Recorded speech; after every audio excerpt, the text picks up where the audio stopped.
Righty. Thank you so much for joining us for today's Oregon Employment Department listening session. We will get started in just a few minutes. I see a bunch of folks that signed up getting logged in. We just want to give a couple more minutes to make sure that everyone who wants to be here has a chance to get in to the webinar. Okay, good morning. If you would like to access the simultaneous interpretation version of this listening session, first click on the interpretation box from the menu at the bottom of your Zoom window, or click the More button to see it. Then choose Spanish. This meeting is also being interpreted in American Sign Language. Those interpreters will be highlighted on your screen. For Spanish, the presenter's voice will be lowered while the interpreter speaks over it. You can choose to mute the presenter if you prefer. We will also place these instructions in the chat. So I think we've got a lot of folks in the chat and we're all ready to go. So let's get started. Welcome to the Oregon Employment Department's listening session for Thursday, July 31st. My name is Lindsay Leahy, and I'm the Unemployment Insurance Division Director here at the Oregon Employment Department. We'll begin by going over how the listening session will run and introducing our panelists. I will then present a summary of the 3 rule changes that the Employment Department has drafted, and after that, we will take your questions and comments. I would also like to remind everyone that comments can also be submitted by emailing OED_rules@employ.oregon.gov. Make sure to include the full rule number in your comment and submit those comments by September 4th. So we will be taking written questions and comments through the question and answer or Q&A function on Zoom, as well as taking verbal questions and comments. Once I have presented the draft rule summaries, our panelists will begin providing written answers in the Q&A box. But we may also provide live responses to some questions as needed. Click the Q&A button to access that feature and ask your question or share your comment. After I finish presenting the draft rule change summaries, we will open the session to live questions and comments. To participate, click the raised hand button. Communications Officer Seth Gordon will call on people in the order they raise their hands and will unmute your microphones when it's your turn to speak. We ask that you wait until the start of that section of the meeting before raising your hand. Please make sure to state your name and organization if you are representing one, and let us know if you have a question or a comment. Please take the time now to update your screen name on Zoom so that we can easily call on you. We ask that you do not use your phone number or your email address for your screen name. You can change your screen name by clicking on the Participants button, hovering over your name, and clicking the 3 dots or ellipses. Today's listening session is scheduled until 11:30 this morning. However, we may end early if there are no additional questions or comments. Please keep in mind that this is a public webinar that will be posted online, so it is not safe to share your personal or business information. If you need help with your claim, please use our Contact Us form at unemployment.oregon.gov/contact, or call 1-877-345-3484. Please take the time now to make sure your screen name is clear and accurate so that we can call on you for your questions or comments. Again, please do not use your phone number or your email address for your screen name. You can also reference the information we are presenting today at our listening session webpage, and we'll post that link into the chat now as well.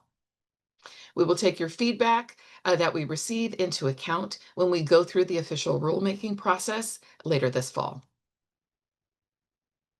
Once again, if you'd like to view the simultaneous interpretation of today's session, click the interpretation button in the bottom Zoom bar.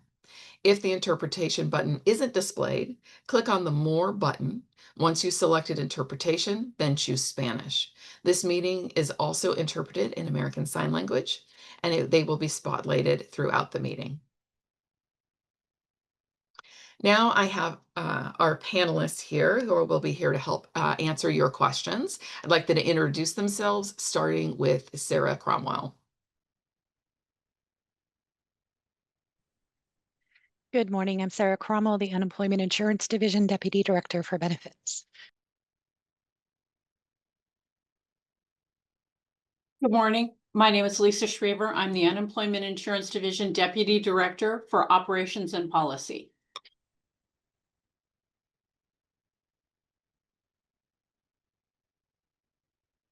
And Carol?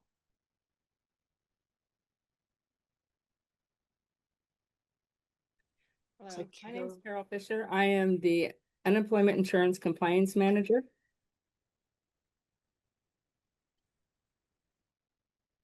And Tim? Good morning. My name is Tim Valerie. I'm the Policy and Systems Unit Manager for UI Operations. Alrighty, thank you very much. We also have here today our moderator, Seth, and also our Zoom meeting coordinators, Stephanie and Perla. And with that, let's jump into the draft rule changes. So I'd like to start with our draft change to the Oregon Administrative Rule, or OAR, 471.010.0105, which covers customer information and disclosure. The new language is in Section 4, subsection B.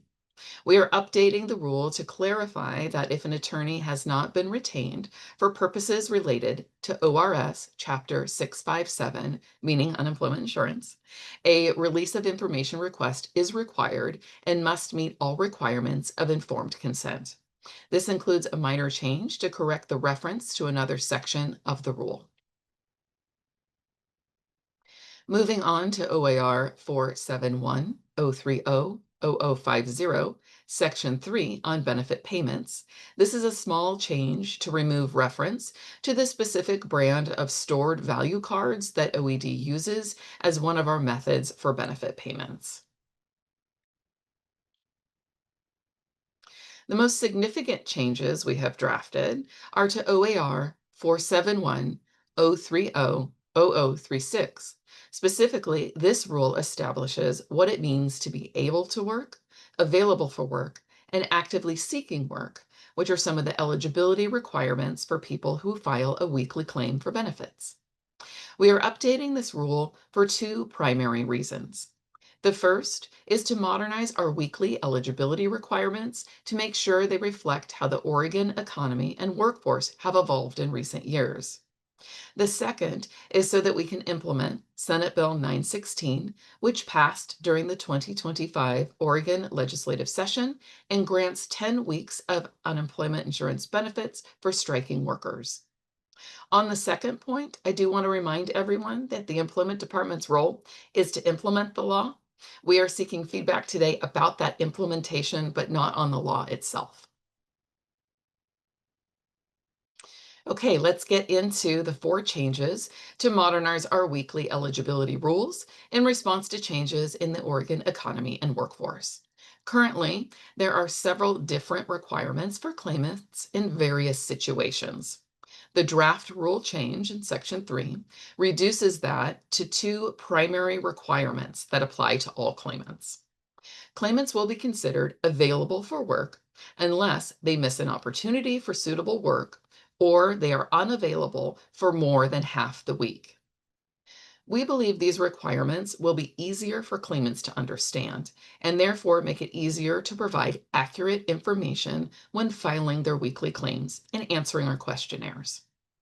It will also make it easier and faster for the Employment Department to determine whether claimants are eligible for weekly benefits and reduce the number of false issues that need to be investigated but don't ultimately end up being something that would deny benefits for that week. The second change of this kind is to update how many work-seeking activities claimants must complete each week. Currently, they must perform a total of 5 work-seeking activities, including 2 direct employer contacts. Direct employer contacts are asking about available work, applying for a job in the way in which the employer wants, or attending a job interview. Work-seeking activities are things like searching websites for job openings, updating a resume, or attending a job fair or training. We propose keeping the two direct employer contacts, but eliminating the three additional activities because we found that claimants who are making those direct employer contacts are already completing the additional work seeking tasks every week and will continue to do so even if they are not required. We also believe that removing them will streamline the weekly claim process for claimants without hindering their job search. Additionally, it will reduce the number of false issues that the employment department must investigate that again ultimately end up not being something that causes a legitimate eligibility issue that would result in a denial of benefits. The third change involves claimants who are out of work but expect to return to work with the same employer, as outlined in Section 5, subsection B. We want to change the term from those for these claims from temporarily unemployed or temporarily laid off to employer attached because we think that this will be less confusing for claimants, especially when they are filing their initial claim. We also received feedback from employers over the years requesting that we remove the requirement for the workers to actively seek work for other employers. So that we can we are proposing that to be considered actively seeking work, employer attached claimants will only be required to stay in contact with their employer and not miss an opportunity to work for that employer if they are called back to work. In addition to the feedback from employers, we believe these changes also make the claim filing process easier to understand for claimants and more efficient for the employment department to administer. The fourth modification states that claimants who search only for remote work are eligible for weekly benefits if remote work opportunities typically exist for their occupation. With the proliferation of remote work, seeking only remote opportunities is a common practice for many occupations. So applying for these positions shouldn't reduce the likelihood that the claimant will return to work quickly. Lastly, with the passage of Senate Bill 916, we need to establish eligibility requirements for claimants who are out of work due to a labor strike. Senate Bill 916 was passed by the Oregon legislature in 2025 and goes into effect on January 1st, 2026. Specific reference to striking workers has been added to this draft rule in Section 5 to clarify what requirements they must meet each week to be eligible for benefits. Subsection D establishes that striking workers will have the same requirements as claimants who are employer attached or as members of certain unions in good standing. This means that striking workers must stay in contact with their employer and return to work when the strike is over to be eligible for weekly benefits. Otherwise, striking workers would be subject to the requirements for being able to work and available to work as established in other sections of the rule. The conditions that exist around striking workers and their employers are consistent with those for employer and closed union attached claimants. So applying the same eligibility requirements here makes sense. It will also allow us to leverage our existing structures and tools when striking workers file their weekly claims. So we've now reached the question and comments portion of this listening session. Before we start calling on people for verbal questions and comments, I'd like to check with the panelists to see if there are any questions in the Q&A box that would be helpful to be addressed now. Does not look like it. All right, thank you. Okay, let's open the floor to verbal questions and comments. Click the raise hand button and we will call on people individually and unmute your microphone so that we can hear you. Please make sure to state your name and organization if you are represented an organization, and also let us know if you have a question or a comment. Please remember to make sure your screen name is clear and accurate and it doesn't display your phone number or your email address. If you prefer to ask your question or record your comment in writing, if you have not already done so, please submit your questions in the Q&A channel. Official public comments can also be submitted by emailing OED_rules@employ.oregon.gov. Please include the full rule number and submit your comments by September 4th, 2025. All right, let's get started.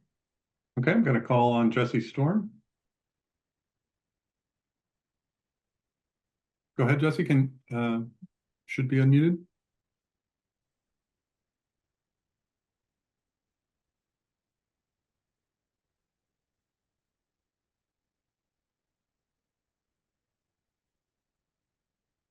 Well, might be having an issue. We'll try and come back. Let's go ahead and do Paloma Starks. Yeah, thanks. I just wanted, since you mentioned official comments as part of this, it seems like a different process than we normally see with rulemaking, in the way that you're doing with these listening sessions. So what does that mean in terms of official comments? How will the employment department use those comments? And will there also be another public comment once the proposed rule has been filed?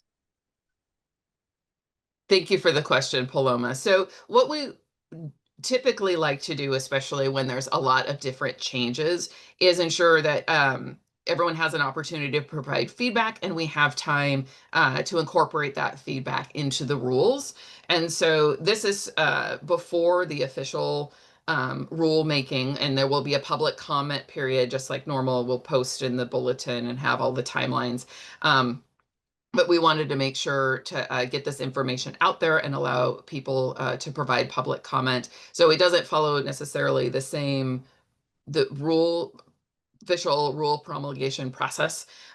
We will be doing that, but and all of this will be tied to the record. So if we get written comments or verbal comments or anything that comes through this sort of more informal process, we'll still have all of that as far as public record goes. Does that answer all the parts of your question, Paloma?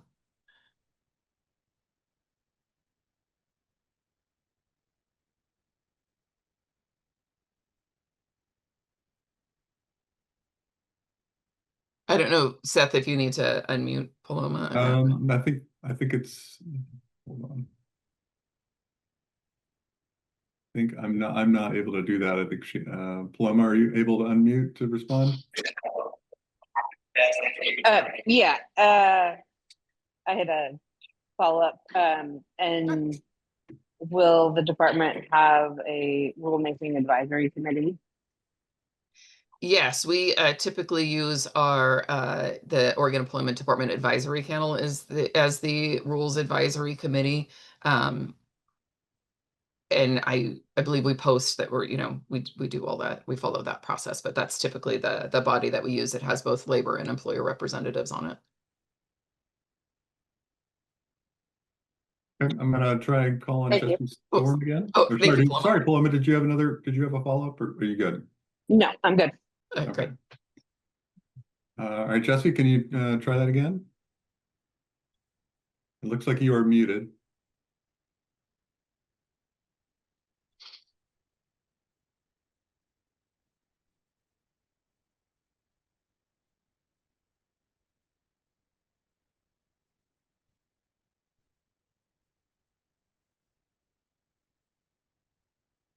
Okay, I think we're gonna have to come back. Let's try and do Scott Winkles.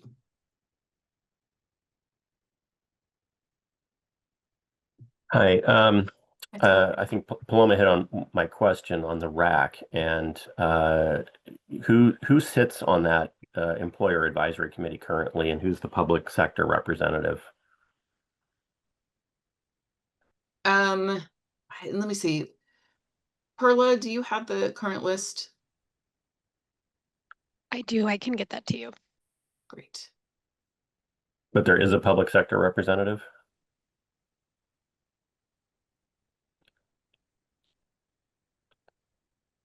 Perla, is there a public servant? We have, yeah, employee representatives and employer representatives. No, public sector. Public sector.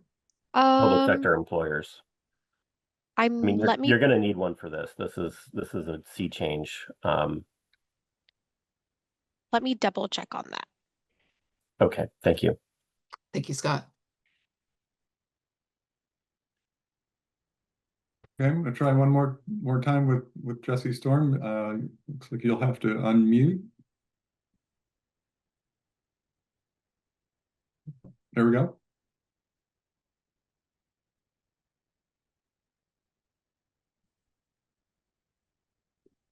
Looks like we're not hearing you, but it is showing that you are unmuted, Jesse. Maybe if you're still having troubles, put a question in the Q&A. As of right now, we don't have any other hands up, though. So maybe there is a question in the chat from Kelly Bond. What if any limitations on SB 916 are different from the regular process of applying and receiving UI? And Jesse reports they're good. Oh, okay, great. So thank you for the question, Kelly. So Senate Bill 916, it allows eligibility for workers that are out on strike, so they can get up to 10 weeks of benefits. The first week is a suspension week, so they wouldn't be able to receive benefits that first week. The second week is the regular waiting week that everyone serves. When they file their each initial claim, they have that waiting week, and then after that they would have benefits available to them, but they have to meet all the other eligibility requirements for unemployment insurance. So being on strike in and of itself doesn't add eligibility. It doesn't make you eligible for benefits.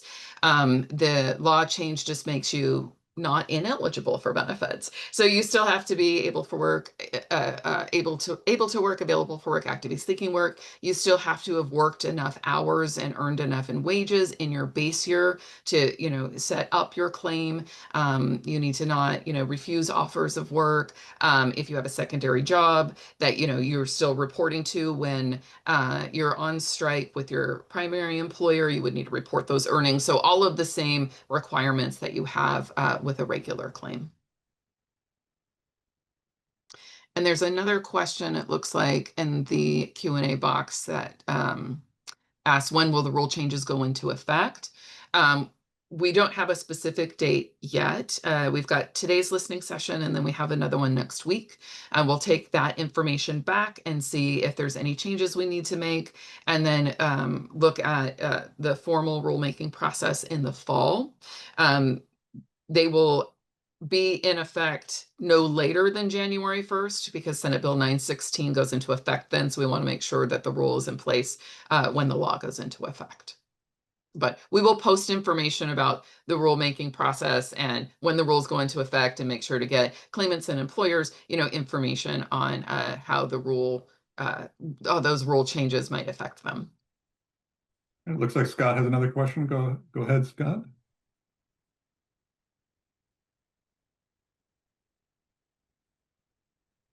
I do have on that slide related to the change dealing with remote work. Yeah. What statute are you relying on for that change?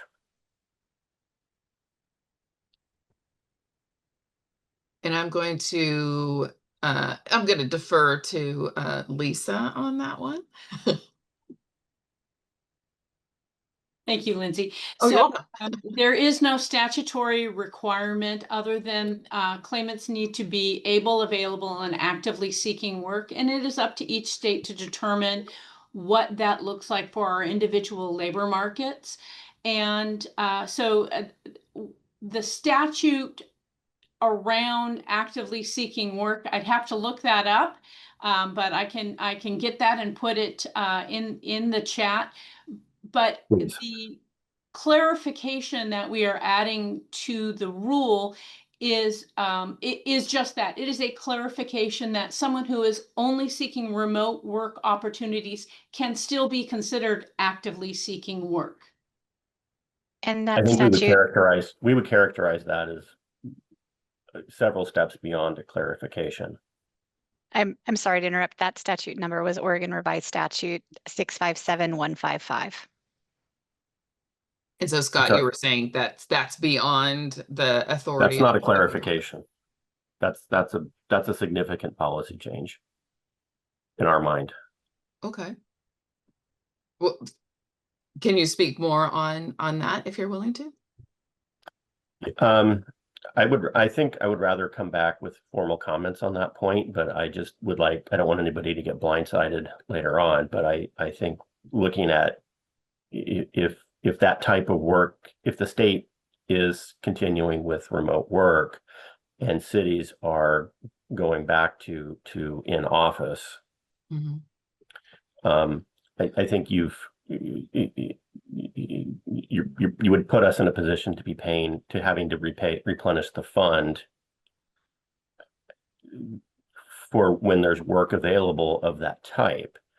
And I don't know, I'm gonna have to look at that statute and talk to our legal counsel, but it seems to be much more than a simple clarification. It's a policy change that the legislature ought to visit. Yeah, and I would appreciate, obviously, not trying to put you on the spot, Scott, if you want, have time to like put your thoughts and send those over to us or have a different conversation, or submit that as part of ahead of or as part of public rulemaking, that would be great. And I appreciate the heads up. I think how we look at it is right now, each individual claimant who's looking for work, we define, what their work seeking requirements might be. We look at their experience, we look at their skills, we look at the current labor market and kind of define what they should be looking for. If they're unemployed for a long amount of time, we might go back and redefine that so that, we're helping them get back to work as quickly as possible, making sure that they're looking for the types of work that can get them back into the workforce. And so what we are seeing is that some folks, you're in industries that has remote work very readily available. And so we don't want to we're just basically clarifying that that's okay to look for remote only work. It's not okay for everybody. For some folks that might be say, well, I just prefer remote work. If we're looking at where they live, the type of work that they have, the type of work that they're seeking, if really there's in office, you need to look for a combination of the two, or you need to look at more in-office work. We would, talk to them about that and make sure that they're looking for that type of work. But so that's sort of where we were coming from with that clarification. It's just sort of something that we already have in place, but it's not really clear that because it's not spelled out in the rule that way. But yeah, would love to hear more about your thoughts on that. All right, we will submit formal comments. Great, thank you. Paloma, go ahead. You should be able to unmute. Yeah, I've got a number of things. So I would just echo Scott's statements. There's a difference between, jobs that may be available that have an element of remote work versus how this rule reads, which is that employees can refuse to even consider jobs that aren't 100% remote work. There are certainly the number of 100% remote work jobs that are available in the market are shrinking. And the expectation, more and more employers are expecting people to be present in the office at least sometimes or in the workplace. And further, I would just say, like, this is a dramatic change from our perspective, from what we've seen. So that's just one thing. My original main reason, though, for raising my hand was in regards to on the eligibility rule sub 5, couple of points. In C, it feels as if this is missing a very important element, which I believe was present before, maybe, or is just an element of federal law, which is the language that says This is related to the union hiring halls, where the hiring hall is the only permissible way for union members to seek work in accordance with the terms of their current union contract and membership. Taking that language out, I think will create more confusion. There's a very unique way in which hiring halls are involved in. So that was my first, and then I have another one, but if you wanted to respond to either of those. Sure, happy to jump in and then get to the third one just so that I don't lose the plot there. So on the most recent thing, thank you for that feedback. The closed union definition for us is that, you know, they have to be seeking work with the union hiring hall and all of that. But if removing that, you think will add additional confusion, definitely something that we can take back and look at. Also, just on the other comments, both from you and Scott, I just want to add that actively seeking work, job refusals, and voluntary quits, all very different things. So if somebody is refusing a job because it's not 100% remote, if someone is quitting their job because they're called back into the office, those are separate elements.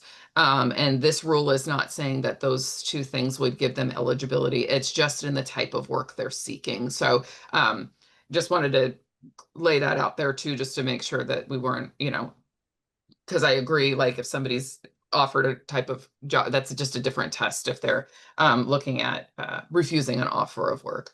And then I think those were the two. So what was your third item, Paloma? Yeah, I mean,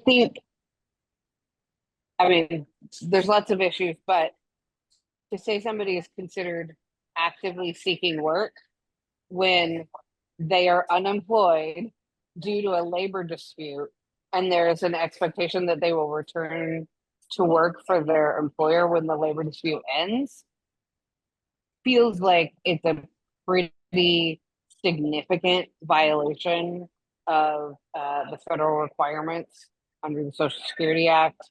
We have responses from USDOL that specifically says the Secretary of Labor shall make no certification for payment to any state unless the Secretary finds that the law of such a state includes provisions for a requirement that as a condition of eligibility for regular compensation for any week, a claimant must be able to work, available to work, and actively seeking work.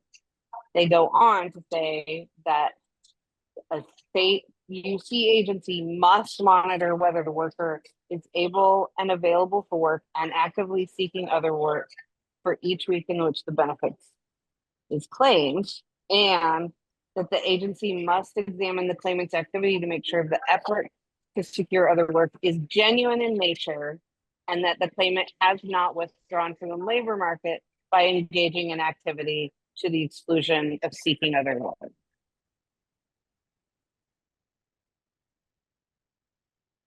And so thank you for that comment. We did speak with the United States Department of Labor just to kind of level set the statutory change in the language in Senate Bill 916 and our interpretation about how we would implement that. And they did not see a conformity issue or a violation of the Social Security Act. We haven't sought a formal opinion yet. They don't typically do those until after the law is it's until the bill is signed into law. But we would love to hear, that's part of why we're doing this, to talk about what suggestions that folks would have in order to meet the requirements. If you're thinking that what the employer attached, formerly known as temporary layoff, is not the correct method for the striking worker population, would love to hear. Not necessarily now, not trying to put you on the spot, Paloma, but like if you wanted to, you know, submit or something, if there's something different that you think that would suit that situation better and meet what you're thinking fits better with the Social Security Act. So I would just note we asked very specific questions of USDOL, Mhm. and their answer were that, you know, remaining in contact with the union, just simply remaining in contact with the employer does not satisfy the requirements of the Social Security Act. So happy to have more conversations about it, but have some real concerns about the way the rule is currently written. Yeah, and thank you for that comment. If you have documentation in writing from Department of Labor, would love to see that. We also have documentation, so that way we can make sure everyone's on the same page. Sometimes depends on just how you ask the question, what answer they provide. So would love to see that, so that we can again add that in to formulate the best rule possible. Our job is to implement the law, and we want to make sure that we're doing it in a way that is you know, that people understand, both claimants and employers, that we get it done as soon as we can ahead of the law, so that we have time to communicate about it, so people can make informed decisions, and that obviously we don't want to violate the law. But from our understanding from the Department of Labor is that this doesn't. So I'd love to see what you have, so that way we can kind of like nest those two opinions together. Would be great. Go ahead, Katie Tyson. Go ahead, unmute yourself. Great. Can you hear me? Yep. Perfect. Yeah, Katie Tyson with the Oregon AFL-CIO. Thanks for this listening session.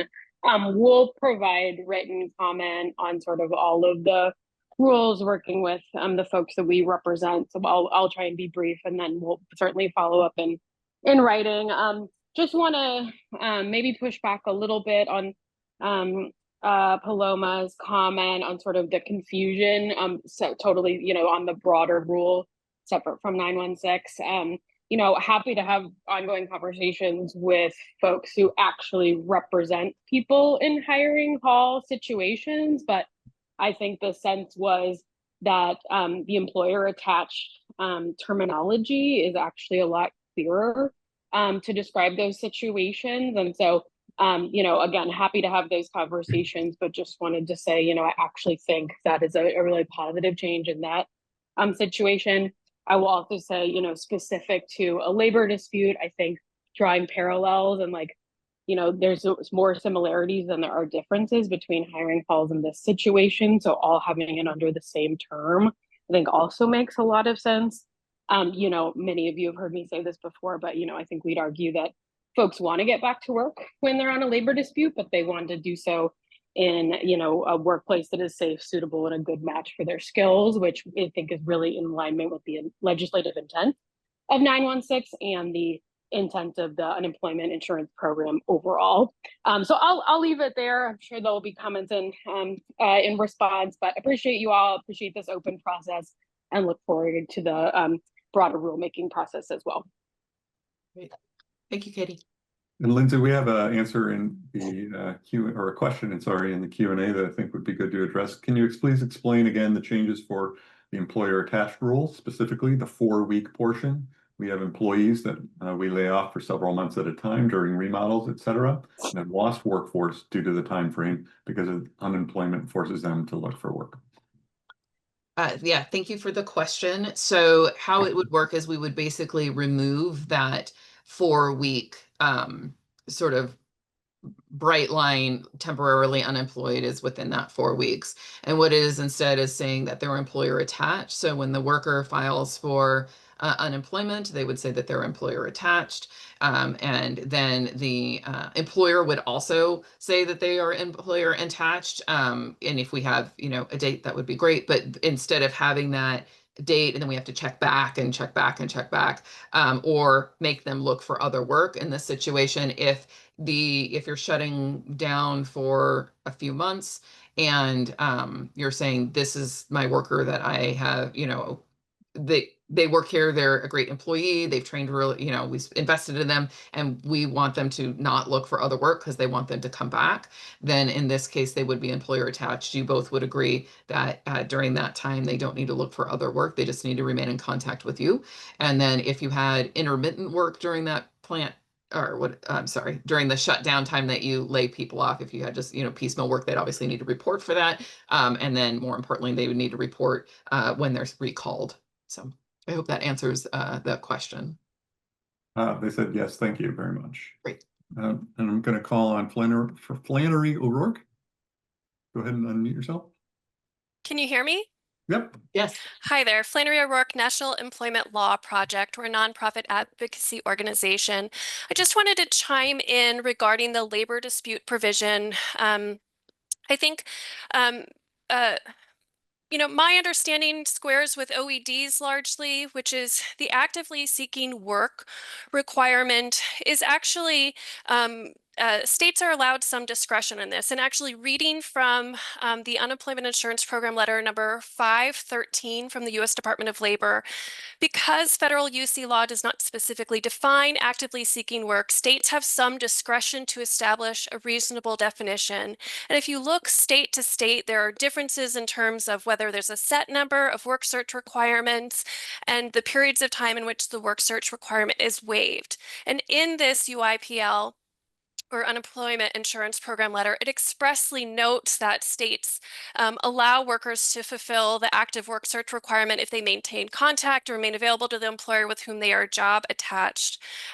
We would argue that workers who are engaged in a strike, and I would say actually the language of the regulation just removes the labor dispute disqualification, so it would apply not just to workers on strike, but to workers otherwise unemployed due to a labor dispute. But for particularly those workers who are on strike, you are no more job attached. You couldn't be any more job attached than when you are so committed to staying at your place of employment that even if the worker or even if the employer is engaging in an unlawful action, you are going on strike and maintaining attachment to improve that workplace rather than just ceasing employment. So I'm happy to submit written comments, but I just want to chime in. Thank you. Thank you, Flannery. And then we have a couple things in the chat. I think first was, oh no, sorry, that's what we just answered, sorry. They asked if we could go back to the slide discussing rule changes for remote work. Stephanie asked, can you bring that up? And I don't have any other specific question, but I can.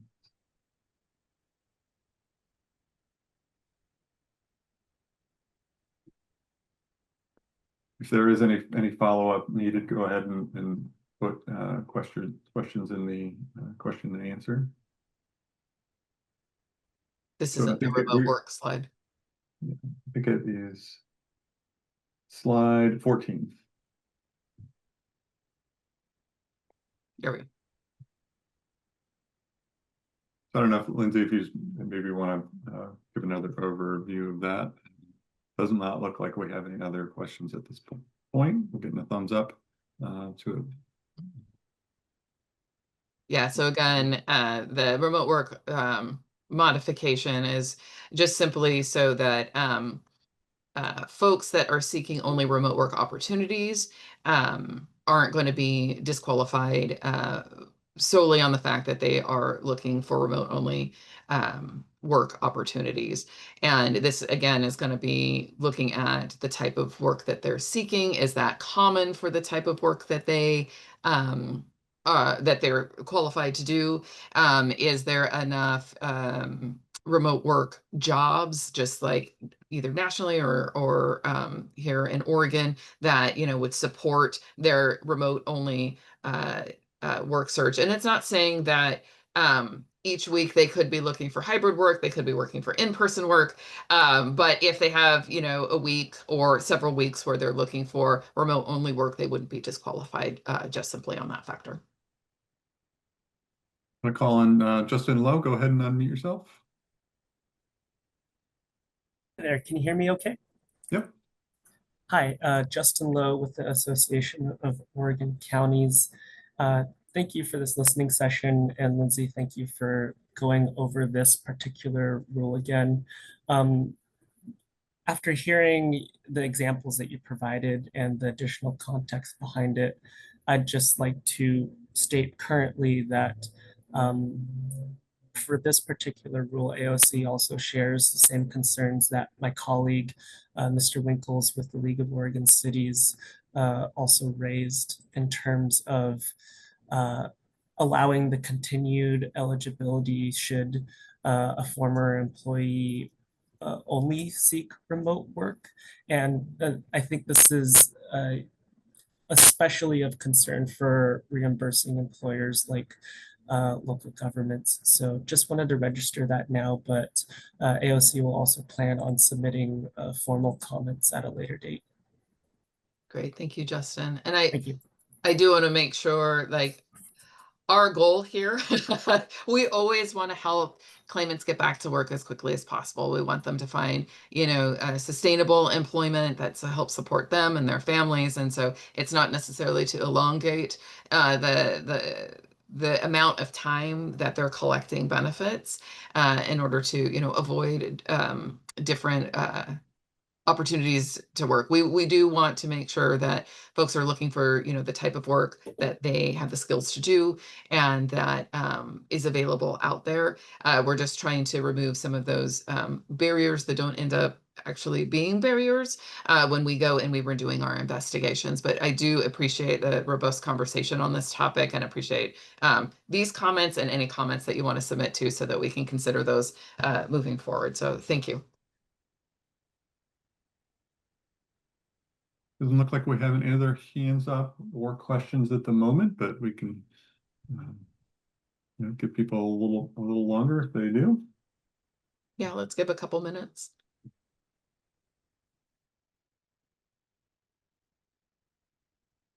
Seth, it looks like Scott. Looks like it looks like Scott has his hand up. Were we able to establish if there's public sector representation on the on your advisory committee?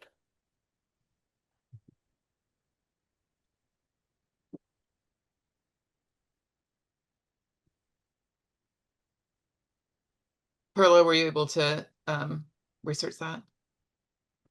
So Curtis Barker, he's with the Siletz tribe, and he's our public member. Yeah, it's different. Yeah, so he works for a tribal government, so he's not a voice for every tribe. So, I mean, I think going forward, we would need public sector representation on the however you structure this rack. I'm not sure how you could move forward with and call it an inclusive rack if we did not have local government public sector representation on it. Yeah, appreciate you raising that, Scott. And again, another reason we love to have these listening sessions ahead of time so we get all that feedback before we actually start the formal process. Sorry, Perla, I think you were. But I mean, it would be helpful to get a commitment that we will have a voice. I think I would have to speak with Strabia and Miss Rebecca Nance. They are the ones who staff the meeting, so I will get this information to them. Thank you, Scott. Absolutely. Can we have an answer by the meeting on the 4th? Oh, but for the public listening session on the 4th? Yes. I can try to have an answer. Yeah. Thank you. I will reach out to them. Thank you. It looks like Paloma has a question too. Or comment? Again, it's more to follow up on sort of the public employer issue. I mean, I recognize the difficulty of making substantial changes to, especially since I know that we're in the process of trying to find representatives for the Employment Department Advisory Committee. It makes more sense to me, since that committee is significantly under represented with employer representatives at the moment, that OED either decide to have a separate rack or temporarily assign people to that committee so that all of the people who have a vested interest in this rule be allowed to participate in the rack. So I just throwing out there that there are alternative ways to do this other than the advisory committee. Yeah, thank you for that. Did you have another question or comment, Paloma? Okay. Scott, go ahead. So, am I unmuted? Yes. Oh, great. Didn't get the little notice. Would it be possible to not use webinar for this? I think it would be helpful for us to know which of our colleagues are on the call, which I don't think we can see. I think as far as the listening sessions, we tend to do them in this format so that people uh, um, can submit things anonymously, or they can attend and they can, we know who's going to be here and things like that. We can definitely, I think, if you're wondering who's here. I question whether or not people should be submitting things anonymously if this is, I mean, if this is a public meeting. Oh, sorry. They can in the chat. We just allow that functionality so that people can provide information. Again, why we do this separate from the public rulemaking process, because that's separate. This is more uh, more like, it's not really like a focus group, but it's really just an opportunity to people. These are the draft rules. This is our first brush at, this is what we would like to change, and to allow people to provide comment. Sometimes there isn't any, sometimes there's a lot of robust conversation, like in this time, and then that allows us to sort of change anything that might need to be changed, make any modifications that might need before you start the formal rulemaking process that has timelines and such attached to it. So that's why we kind of like to have this informal process, just to sort of hear what people have to say, general thoughts and feedback. If they have ideas, we've had folks submit for our equity and good conscience rule change. We had someone submit a different way to do a calculation during one of these public sessions that allowed us to go back, study that calculation, and figure out that actually that was a better way of approaching. So that's why we sort of do it in this format, just to start with. Okay. Lucetta Elmer, go ahead and unmute. Hi, can you hear me? Yes. Hi, this is Claire Lynn with Representative Elmer's office. So Representative, I must have clicked from her calendar link. And on that note, I would agree with Scott's comments about it being really challenging to know who is on here. I think that would be helpful. I can't even see my own name on here, so I didn't even know I was coming up as Representative Elmer, which I think is problematic. Um, as we're talking about what this rack looks like, who specifically might be on the rack, I would just say that as an office that was heavily involved in the 916 discussions during this last legislative session, there was so much specific education, teacher conversation, what this looks like for our schools. And so I would just say not only having a public sector employer on there, but somebody specifically to raise that education, to have that education perspective moving forward would be super helpful. And I don't know if there's anybody from the education space on this meeting, because I can't see who's on here today. And then also had a question for you, Lindsay, about that remote work piece. I'm wondering, could you provide, I think I saw the word common on there. Was wondering what constitutes common in a specific field? Like, is there how do we quantify that? Thank you. Yeah, thank you for the question. And so when we're looking at job seeking activities for individuals, we do provide them guidance on an individual basis about what they need to be looking for work. And so I don't believe that we're going to have like a chart or anything like that that has like these jobs are okay and these jobs are not, because it changes all the time.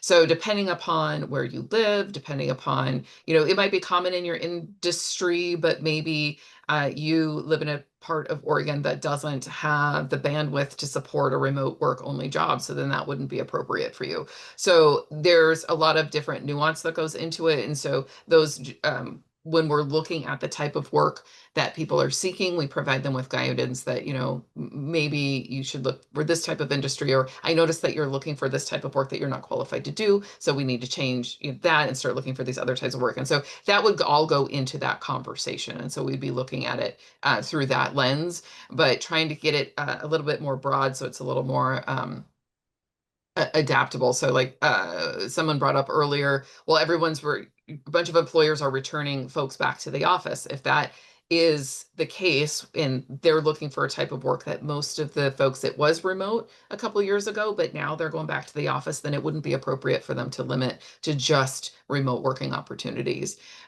So it's really sort of case by case. Seems like we've got no hands up and no questions anymore, but if anybody else is interested, please go ahead. We'll give it a little more space. Looks like we've got a couple questions in the Q&A. One is, will a full list of the current advisory council members be sent out? I believe that is on the website, but we can also do that. And also, although how can we find this information? Is it publicly available? I'm guessing that's the same question. And there is a OED Advisory Council webpage on the website. I will grab that link and throw it in the chat. Lindsay, it looks like we have a question about the Advisory Council versus the RAC. As of now, current Advisory Council will be the only ones to participate in the rulemaking regarding SB 916 implementation, or is it subject to change? Thank you for that question. No, the Rules Advisory Committee is part of the rulemaking process, but we will still hold a public hearing. We'll still post in the bulletin and provide a time for formal written comment. And we will still be taking comments through the OED_rules at employed.oregon.gov after this session up through September 4th, based just on these public listening sessions. And then with the rules, I think there'll be different deadlines as far as like notice and then being able to participate. So anyone can provide information through those channels. So not just the RAC. And it looks like Paloma has her hand up. Go ahead, Paloma. Yeah, so just to clarify, the current plan is that the only folks involved in the actual rulemaking advisory committee process would be the advisory committee, the employment department advisory committee, correct? That is what we have done in the past, but based on the information that we've received today, I'm going to take that back to staff for the council and then talk about if we need to continue with that process or if we need to assemble a different RAC, or if we need to change membership for the council in order to make them be the RAC, or what the next steps will be. So I don't have a answer for you in this moment, but that was the plan coming into today's meeting. Yes. Righty, it looks like don't have any hands raised or any open questions in the Q&A box. We'll do a last call, give another minute or so if people are pondering a question or putting together a comment that they want to share in the session. All righty. So thank you, everyone, for joining us today, for listening, for hanging out for almost the entire session and providing such great feedback and robust discussion. We really, truly appreciate it. I did want to point out, for those of you who were asking about the composition of the Oregon Employment Department's Advisory Council, there's a link in the chat Seth posted that has the member list. And we will be holding a second listening session next week from 4 to 5:30 on Monday afternoon. This recording from the session today will be posted on the listening session webpage, and that link is also in the chat. Again, if you would like to submit comments through September 4th, you can do that by emailing oed_rules@employ.oregon.gov. Do make sure to include the full rule number in your comment so we know which one you're making a comment about. Or you can also attend the session on Monday and provide information there. So thank you again so much, and I hope that you have a wonderful day. Thanks, everyone.